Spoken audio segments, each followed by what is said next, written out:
Fala galera, beleza? Professor Lucas Dias na área. Vamos a mais uma aula agora. Nós vamos falar sobre teoria dos conjuntos, que é um assunto aí muito importante para a sua preparação rumo à aprovação do seu concurso público, beleza? Então a gente, diante desse problema, eu vou trabalhar com você rapidamente a parte teórica que você precisa lembrar e aí logo depois a gente resolve a nossa questãozinha, beleza? Vamos lá então. A questão fala o seguinte: nas sentenças abaixo, assinale com V as sentenças verdadeiras e com F as sentenças falsas. Então, nesse caso aqui, nós temos 4 alternativas, certo? Que nós temos que analisar. E aí, o problema fala o seguinte: nessa ordem, a afirmativa correta é... Bom, o que é que o problema trabalha? Qual que é o assunto que está por trás? O assunto que está por trás, né? O primeiro tópico, eu vou colocar aqui para você, é o que nós vamos chamar de relação de pertinência, correto? Então, é a parte introdutória da teoria dos conjuntos. Então, relação de pertinência. Ou seja, o que você precisa recordar? Quando é que você aplica esse conceito? Você vai aplicar quando? Quando você relacionar um elemento com um conjunto. Então, toda vez que você trabalha elemento e conjunto, você vai usar relação de pertinência. Vamos pegar aqui um exemplo mais simples só para você ver. Se eu tenho o conjunto A e esse conjunto A eu tenho 3 elementos, eu posso afirmar aqui, por exemplo, tá, o seguinte: eu posso afirmar que 1 pertence a esse conjunto A. Então, quando a gente fala relação de pertinência, é porque você vai usar aquilo que um dia você aprendeu, pertence ou não pertence. Então, por exemplo, o símbolo, a notação, no caso, é o Ezinho e o Ezinho cortado, ó, certo? Então, aqui, nesse primeiro momento, eu posso afirmar que 1 pertence a esse conjunto A. Veja que você está relacionando um elemento e um conjunto. Quando isso acontecer, obrigatoriamente você tem que trabalhar com a relação de pertinência. E aí, quando eu olho dentro do meu conjunto, eu consigo enxergar um ali, tá certo? Então, o 1 de fato pertence a esse conjunto A.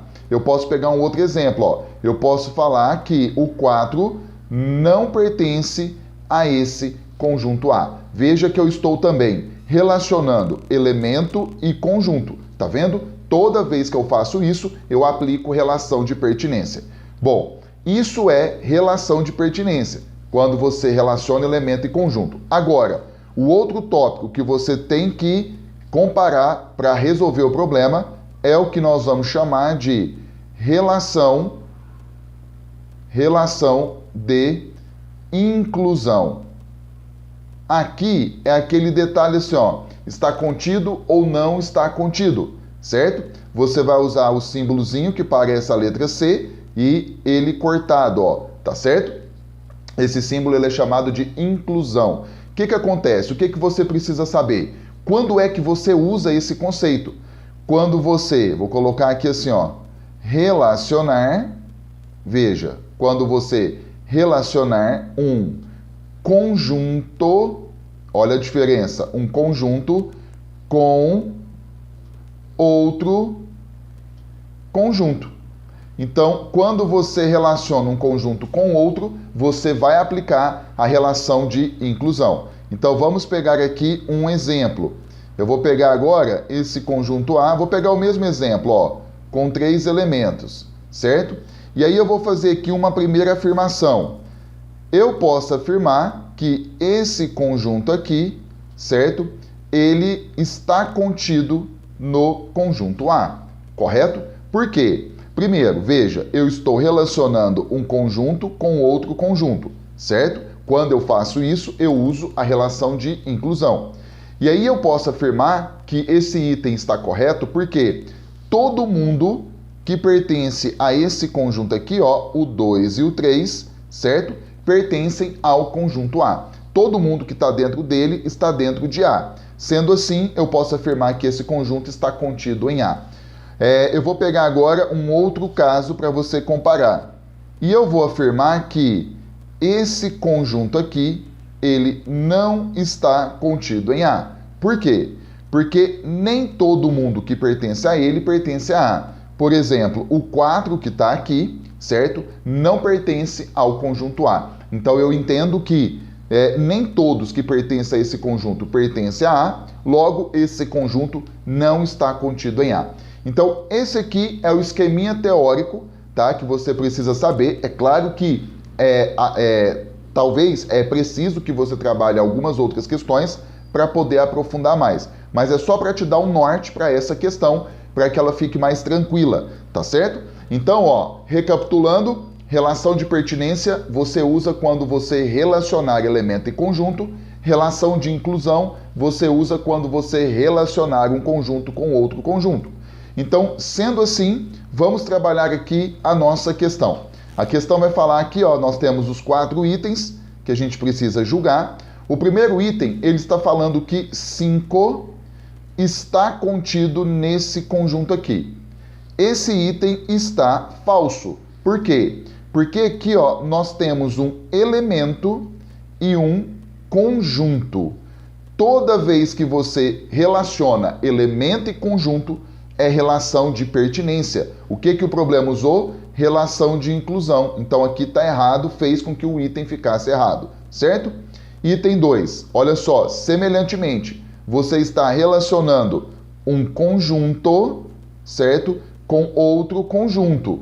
Quando você trabalha conjunto e conjunto, você usa a relação de inclusão. O que o problema fez?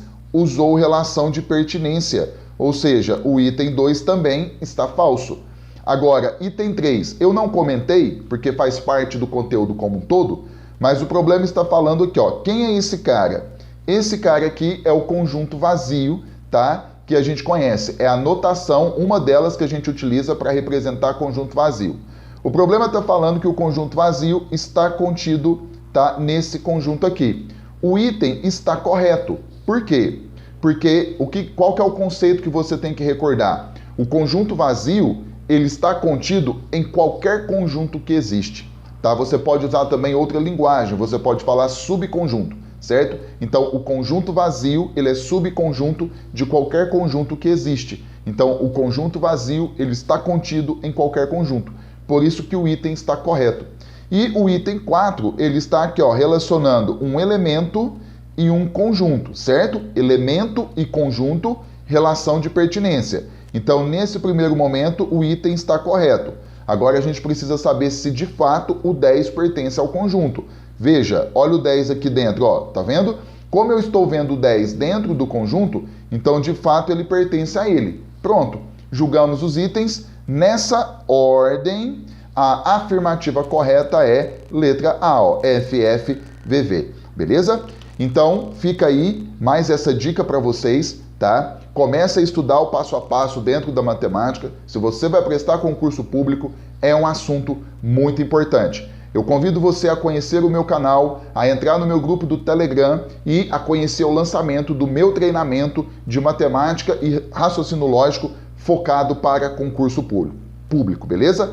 Então, basta você clicar nos links que estão aqui disponibilizados para você e até a próxima dica.